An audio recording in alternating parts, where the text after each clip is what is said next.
Hello and welcome to Whisky.com, where fine spirits meet. And today I have a really old whiskey on my cask. It's a 46-year-old whiskey. And yeah, it's not a single malt. It's a blended grain whiskey. So, no malt in here, but only grain. 46 years old, and it was blended together or vatted together in a sherry butt, as far as I know. Blended in a single cask. So I'm not quite sure how matured in a sherry butt, bottled at cask strength. I think they mean that it was just in one sherry butt. Or maybe they poured it together and married it together in that sherry butt. So I'm not quite sure about that. I also don't say how old the sherry butt is. If you have a fourth fill sherry butt, that it doesn't really give up any sherry influences. And it was done by Meadowside Blending and really tightly secured top as well. And yeah, it's called the Granary. So that's grain whiskey, Granary, 1973. It's always a bit strange when you have a whiskey in your hand that you know, that stuff is a lot older than I am. It was also bottled in cask strength at 50.1% ABV. So it was not at the bottom of a warehouse. So it was probably more at the top. Because if you store your whiskey in very mild conditions, like you have a very rainy, not very warm summer location like Scotland, and at an island or something like that, and you have a earthy Danish warehouse that is really cold in the summer, that only has 12 to 15 degrees in the summer, Celsius degrees. And that lets the alcohol evaporate faster than the water. And that means after 46 years, then you would be left with, 46-ish, 45, 43% alcohol. No, not 43, something in the 40s. And if you store it in let's say a racked warehouse, a higher warehouse that has a roof, and that roof becomes warmer, then you have more evaporation of the water as well, and the alcohol content doesn't go down. And that goes even so far as in Kentucky, at the top of the warehouses, the alcohol content rises, but you lose a lot more in absolute amount. So it's not a game where you say, I can make more alcohol by storing it in a warmer place. No, you'll lose more, but you lose more water than you lose alcohol. This here is in the middle. So I would suggest probably, this is a Scotch, isn't it? Scotland, Meadowside Blending. This is probably matured somewhere, lowlands, in a very high warehouse at the top. And they stored it there for 40 years old. Maybe they stored it back in the days, they stored it somewhere else and rearranged the cask in a very high warehouse, and the alcohol content rose up a bit. Anyway, it's a pricey bottle.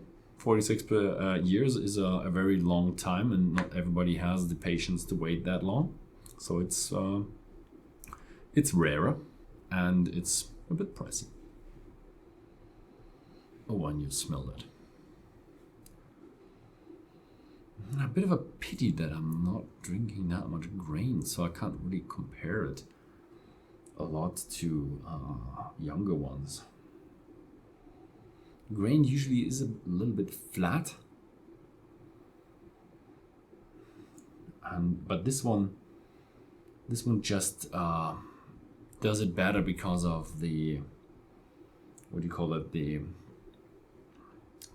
high maturation. It's a very mature whiskey. It has a lot of dates in it, a lot of biscuits, a lot of sweetness in it as well.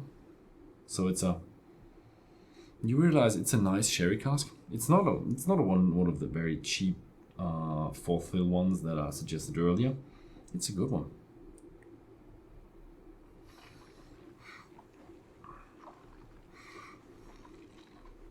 Mmm. Mm. Mm. Mm.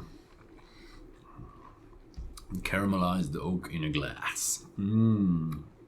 And it's, wow, wonderful. Mm. And look at the golden color. Everybody will be like, yeah, isn't that Oloroso cask? Yeah, it is, and probably a first fill as well.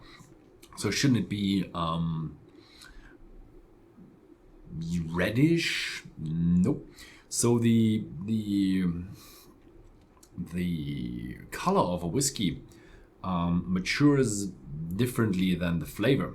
When you finish a whiskey, after 6 months or so, depending on the cask, it reaches its top redness, or the coloring of the red. And after that, the color fades away again. So the normal caramelized stuff from the wood take over in terms of color. In terms of flavor, it's still a lot there with the Oloroso casks. Mm. Mm. Mm. Didn't say Oloroso anywhere here, but I'm assuming it is. But it does have nuttiness. It has a lot of dried fruit, a lot of maturity, and a lot oak. So many people might suggest this has been over matured, but I do like it. I really do like it. It's a lovely, very mature old whiskey. Mm. Mm. Very oaky, very spicy though.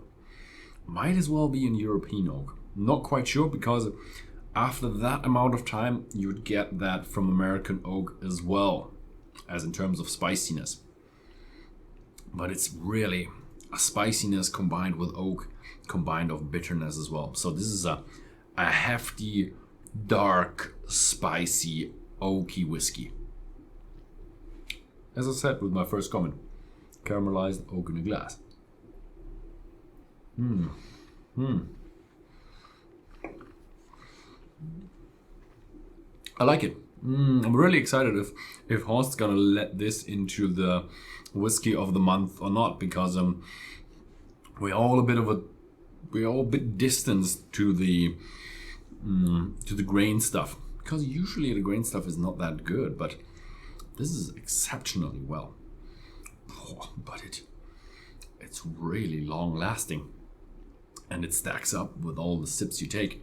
So I'm left with a really oaky, oily touch, oaky flavor, oily touch, bitterness with leather and spices, cloves, and it slowly fades out.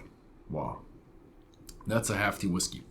So for that price, I don't think you'll find a single malt with 46 years of age.